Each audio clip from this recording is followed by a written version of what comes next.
রাজধানীর পরিবাগ এলাকার ফুটওভার ব্রিজটি কিছুদিন আগে ঢাকা সিটি কর্পোরেশন মেরামত করলেও সেই কাজের মান নিয়ে উঠেছে প্রশ্ন। স্থানীয়দের অভিযোগ, ব্রিজের বিভিন্ন স্থানে লোহার শিটে শুধু নামমাত্র ঝালাই করা হয়েছে। অনেক জায়গায় কাজ অসম্পূর্ণ থাকায় আগের মতোই ঝুঁকি ও ভোগান্তি রয়ে গেছে।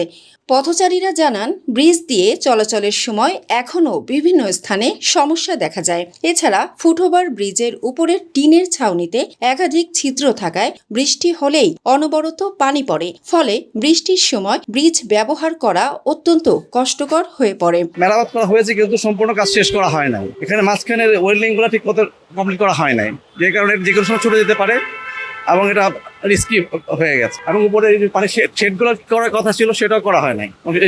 এগুলো পানি পড়তেছে এবং একটা সমস্যার সম্মুখীন হইতেছে। এইটা এখনো সম্ভবত পুরোপুরি কাজ শেষ হয়নি। যাওয়ার সময় শব্দ হয় এবং আমরা আতঙ্কিত থাকি।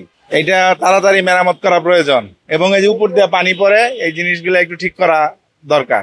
কাজ করতেছিল, কাজ করার পরে হঠাৎ করে কাজটা স্লো হয়ে গেছে। এই যে এখনো তো হয় নাই, যে জয়েন্ট গুলা দেওয়া হয়নি, তো কমপ্লিট হয়নি।